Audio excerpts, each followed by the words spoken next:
छीन टपाक डम डम। बताइए, अगर कोई और मंत्री बनता है उससे भी आप सेटिस्फाइड नहीं होते तो क्या कहिएगा? अभी मजा आएगा ना भिड़ो। कोई और मंत्री नहीं बनेगा तो उसके भी खिलाफ बोला जाएगा। हाँ जी, लोकतंत्र में, डेमोक्रेसी में अधिकार है, हमारे को राइट टू स्पीच का हमारा मौलिक अधिकार है, हमारे से कोई छीन थोड़ी सकता है। ये मोदी जी, ये योगी ने नहीं दिया, ये हमारे को बाबा साहब भीमराव अंबेडकर ने प्रदान कराया है।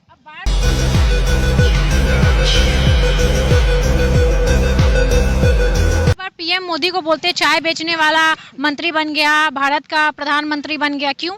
भाई हमने तो ये चाय बेचने वाला हमने नहीं बोला, आपने तो कहा है।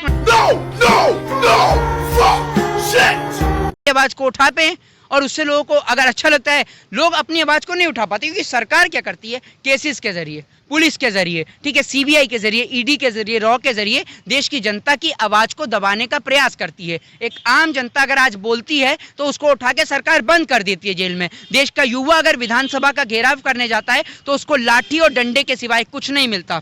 आज देश का युवा रोजगार मांगता है तो सरकार लाठी और डंडे देती है। माना हमारी सरकार की औकात पाकिस्तान पे डंडे चलाने की नहीं है, हमारी सरकार की औकात चाइना पे डंडे चलाने की नहीं है, तो इसलिए हमारे देश की सरकार कभी किसानों को करनाल में पीटती है, कभी लखीमपुर खीरी में मारती है, तो कभी देश के युवाओं को यहाँ पर बिहार के पटना में मारती है, तो कभी लखनऊ में मारती है। बेरोजगारी एक आपने वीडियो में सुनिए, ये बात का तो हमें पता भी नहीं था। प्रधानमंत्री मोदी खुद बोलते हैं कि भाई मैंने भीख मांग के खाया, मैंने भीख मांगी है, मैं चाय बेचा करता था प्लेटफॉर्म पे। हमें थोड़ी पता था भाई, आपने बताया आकर, हमने थोड़ी। प्रधानमंत्री जी सिंपैथी लेने के लिए बोलते हैं कि भाई मैंने भीख मांगी है, मैंने चाय बेची है, मैंने बांग्लादेश की लड़ाई लड़ी है, वहाँ ताले वाले की कहानी सुनाई है, ये सब हमें थोड़ी पता था। कोई तरीका है भीख मांगने का? गजब बेइज्जती है। आपने सुनी थी? आपने एक वीडियो में कहा है कि चाय बेचने वाला प्रधानमंत्री बन गया, पढ़े लिखे लोग हैं। भाई चाय बेचने वाला प्रधानमंत्री बन गया, अच्छी बात है। लोगों ने वोट इसलिए दिया कि एक अगर गरीब आदमी प्रधानमंत्री की कुर्सी पे बैठेगा तो देश का भला करेगा। ये बात तो सही है। थोड़ी पता था कि railway, air India, BSNL, MTNL जैसी तमाम सरकारी कंपनियों का प्राइवेटाइजेशन कर उन्हें बेच देगा। आज आप गजब बेइज्जती है।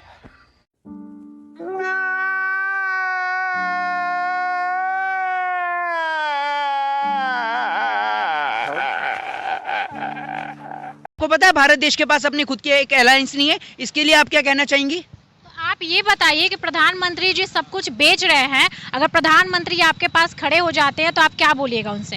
प्रधानमंत्री जी से तो यही पूछेंगे कि आप ये जो सब कुछ बेच रहे हैं, ये आपको कोई दहेज में देके भूल गया था? जो आप बेच रहे हैं सब कुछ, आपने बनाया क्या है? 4 संस्थाओं के नाम गिनाइए जो आप बेचने में लगे हुए हैं। देश की जनता खून पसीना एक करके टैक्स का पैसा देती है। आपने बनाया नई संसद भवन, यहाँ बिहार में नई विधानसभा। वो विधानसभा कितनी बार सड़क पे आए हैं ये बताइए?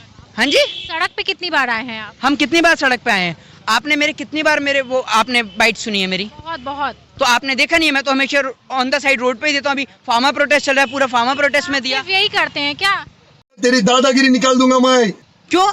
ये हमारा संवैधानिक राइट है। किसान मतलब मर रहे हैं, आप किसान की रोटी खाती हैं, अनाज खाती हैं, आपको फर्ज नहीं बनता कि किसान को सपोर्ट करना है? ये भगवान क्या जुल्म है। हमारा मीनिंग ऑफ कॉन्ट्रैक्ट फार्मिंग क्या जानती हैं आप? कॉन्ट्रैक्ट फार्मिंग के बारे में एक बात बताइए, आप क्या जानती हैं उन तीनों बिलों के बारे में, कृषि कानून के बारे में? हमेशा मीडिया वालों को, एक मिनट, आपने बोला मीडिया वालों को आप हमेशा क्यों टारगेट करते हैं, यही पूछना चाहते हैं? हाँ। एक बात आप मुझे बताइए, वो मीडिया वाले बड़ा चिल्ला चिल्ला के बोलते हैं ड्रग दो, आज अगर शाहरुख खान के बेटे आर्यन के पास ड्रग पाया जाता है तो वो चिल्लाते हैं, अंबानी साहब के पोर्ट पे पाया गया क्यों नहीं चिल्लाते?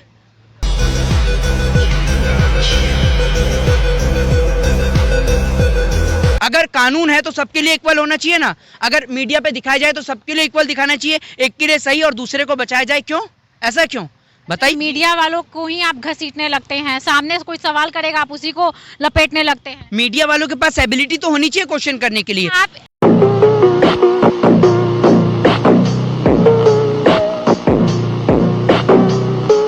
अब मेरा सवाल का जवाब दीजिए कि आप स्टूडेंट से ही डिबेट कर रहे हैं, आप स्टूडेंट लाइफ से ही डिबेट कर रहे हैं, आप एलएलबी किए हुए हैं ना? जी मैं अभी कंप्लीट हुआ? कंप्लीट नहीं हुई है, मैं कर रहा हूँ। कितना साल बाकी? मैं 5 इयर्स की कर रहा हूँ, BA LLB कर रहा हूँ, मेरा 1 ईयर बचा हुआ है। जॉब करना है? जॉब नेता बनेंगे भाई, जॉब क्यों करेंगे?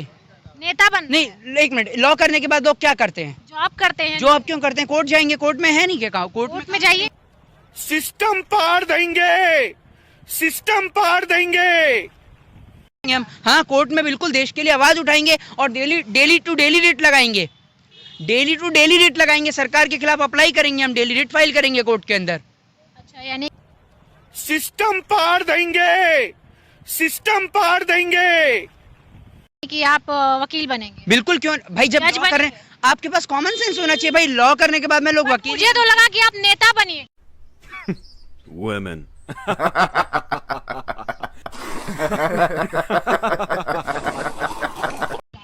क्यों नेता जिस तरह से आप सोशल मीडिया पर भाषण देते हैं नेता की तरह। गलत है? नहीं, नेता बिल्कुल बनना नहीं। गलत। तो फिर बट आप नेता बन करके आप भ्रष्टाचार नहीं करेंगे, ये कौन सा गारंटी आप देते हैं पब्लिक? तो Wait a minute.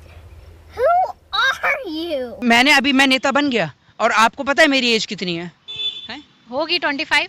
25 आपने अपनी मर्जी से बता दिया। आप बता दीजिए। तो मैं आपको एज, एक मिनट, पहली बात तो ये कि मेरा एज फैक्टर भी 21 है, ठीक है ना? और 21 ईयर्स की एज में आपको पता है कोई इलेक्शन लड़ा जाता है? बताइए। 25 के बाद, है ना? 25 नहीं, 24 के बाद में, ठीक है ना? ठीक है, 24 के बाद में इलेक्शंस लड़ा जाता है। दूसरी बात ये कि भाई हमें कोई इलेक्शंस नहीं लड़ने हैं, हमारे को यहाँ पे हम देश की आवाज को उठाते हैं, देश की जनता की मजा आ गया भाई, मजा आ गया।